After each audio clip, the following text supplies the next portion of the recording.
ये आया था तो तुम्हारे यहाँ जब शादी हो तो वो भी तुम्हारे घर पर जरूर आए, भले खाए ना खाए, दे ना दे, पर तुम शादी में जाओ, कुछ खाओ ना खाओ, कुछ देओ ना देओ, कुछ बैठो ना बैठो, पर उसको मुंह दिखाकर जरूर आओ, जिससे ये मालूम पड़े कि मैं तुम्हारे घर शादी में आया था।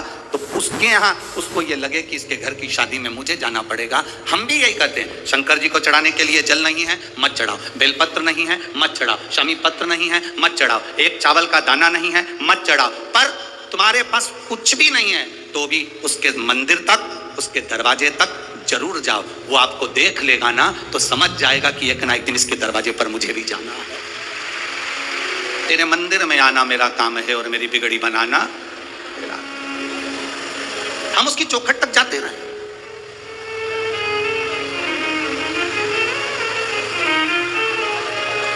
हम उसके दरवाजे तक जाते रहे,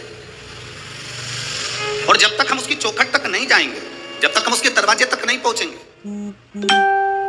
तब तक वो कैसे आएगा? उसको पुकारा ही नहीं हमने तो आएगा कैसे?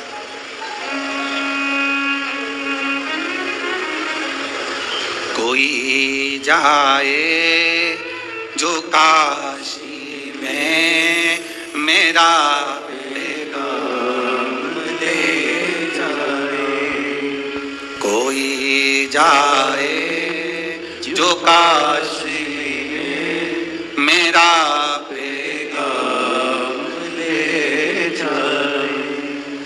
मैं खुद तो आ नहीं सकता, मैं खुद तो आ नहीं सकता, मेरा पैगाम ले जाना। कोई जाए जो काशी में मेरा पैगाम ले जाना। हम खुद नहीं लेकर जा सकते, हम उसके दरवाजे पर नहीं ले जा सकते, कोई बात नहीं, हम उसके दरवाजे के सामने से भी अगर निकल कर चले गए तो हमारी जिंदगी की सार्थकता उसके सम्मुख।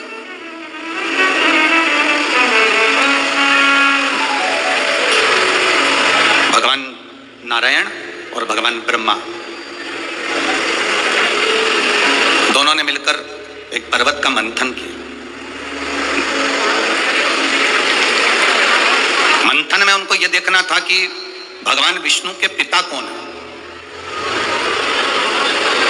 मंथन करते करते एक अग्नि का खंभ प्रकट हो गया और उस अग्नि के खंभ में से आवाज आई, हे नारायण, हे ब्रह्मा, भगवान विष्णु तुम्हारा पिता मैं शिव।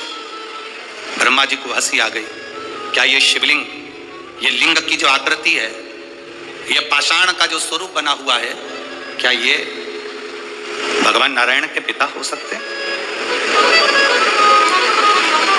किसी के घर में और किसी के दिल में घुसना, प्रवेश करना बहुत कठिन। आप इतने लाखों की संख्या में आए हो, अगर आपके हृदय में शंकर जी की भक्ति प्रवेश कर गई है, आपके हृदय में, अगर आपके दिल में भगवान शंकर की भक्ति पहुंची है, तो समझ लेना कि इसको पहुंचाने वाला कोई दूसरा नहीं, स्वयं देवाधिदेव महादेव है जो तुम्हारे हृदय में इस भक्ति को पहुंचा दी।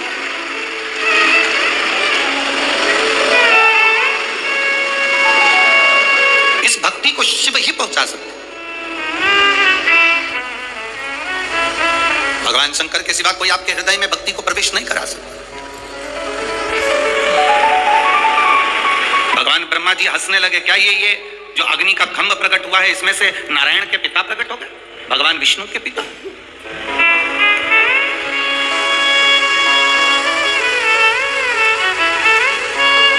भगवान ब्रह्मा जी ने भगवान विष्णु जी से कहा कि आपके पिताजी का सिर कहां है और उनके चरण कहां है? कभी शिवलिंग को देखेंगे आप तो शिवलिंग में चरण कहां है और उनके मुख कहां है, ये किसको मालूम पड़ेगा?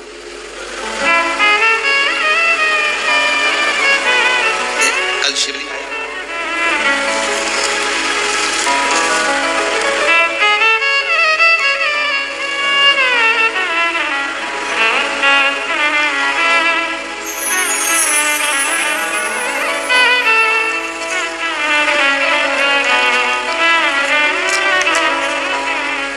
हम मान लो ये शिवलिंग है, जरा समझना।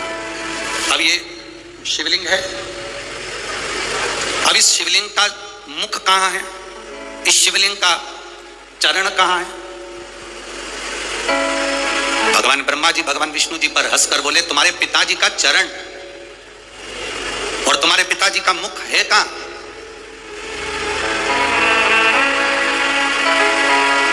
इस शिवलिंग का चरण कहां पर है, इस शिवलिंग का मुख कहां पर है? ब्रह्मा जी हंसे ठाका लगाकर कि ये जो शिवलिंग प्रकट हुआ है, जो शंकर भगवान का प्रतिबिंब जो प्रकट हुआ है, इसका चरण, इसका सिर, इसका मुख है कहां? ब्रह्मा जी जब हंसे तो भगवान विष्णु ने कहा, मैं नहीं जानता कि मेरे पिता का मुख कहां है, मेरे पिता का चरण कहां है, पर इतना जरूर कहता हूं, भगवान नारायण कहते हैं, पिता का मुख, पिता का चरण, इससे मतलब नहीं होना चाहिए। मतलब होना चाहिए कि पिता की छत्र छाया हमारे ऊपर है कि नहीं है, मतलब उससे होना चाहिए। कहां चरण है, कहां मुख है, दोनों में वाद विवाद हुआ। भगवान ब्रह्मा जी ने भगवान विष्णु से कहा कि मैं आकाश में जाता हूं और भगवान शंकर का सिर देखकर आता हूं, तुम पाताल में जाओ और भगवान शंकर का चरण देखकर आओ। दोनों जा रहे हैं। भगवान विष्णु ने मना कर दिया था, मेरे पाताल में जाने से कुछ नहीं होगा, शंकर भगवान के चरण मिलना कठिन है।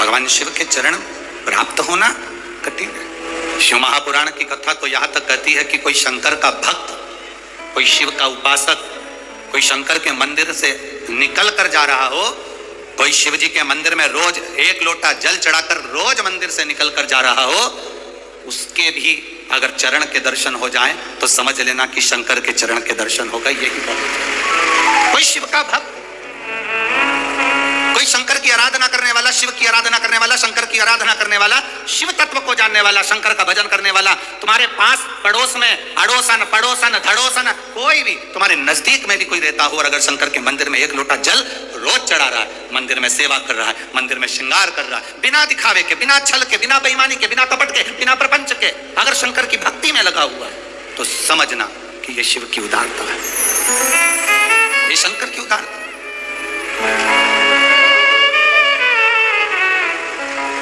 कल रात्रि को शाम के समय पर हम सविता मोहन जी मते जी से कह रहे थे, हम श्री मोहन मते जी की धर्मपत्नी जी से कह रहे थे कि माता जी, दीदी भाई, जी कहीं ना कहीं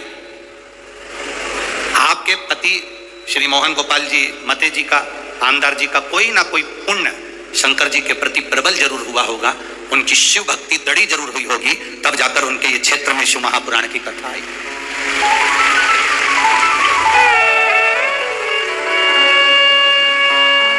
कितने लोग, नागपुर में कोई सेठों की कमी है क्या? अरे बोलो तो रे, जम के तो बोलो, कमी है सेठों की? नागपुर में कोई सेठों की कमी है? नागपुर में कोई सत्ताधारियों की कमी है? पर सब कुछ हो सकता है, पर शिव महापुराण की कथा अगर किसी के माध्यम से आए तो ये समझ लेना जैसे भागीरथ जी गंगा को लाए थे उसी तरह ही शंकर को लेकर आ रहा है। सहज नहीं है। हम मोहन मते जी को, आमदार जी को धन्यवाद देते हैं इस चीज के लिए, बहुत बहुत साधुवाद।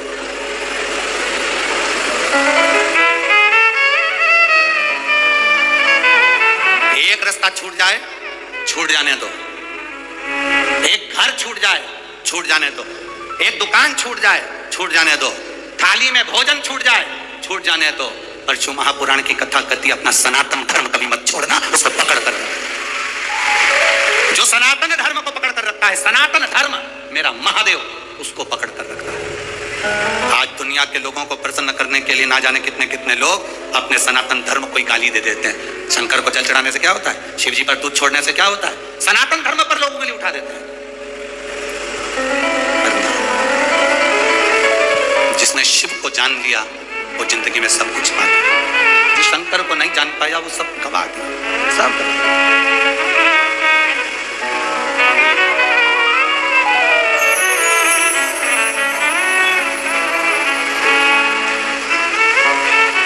इस कथा के बाद में ये कथा 21 तारीख को विराम होती, 26 तारीख को अहमदाबाद गुजरात में कथा प्रारंभ होती।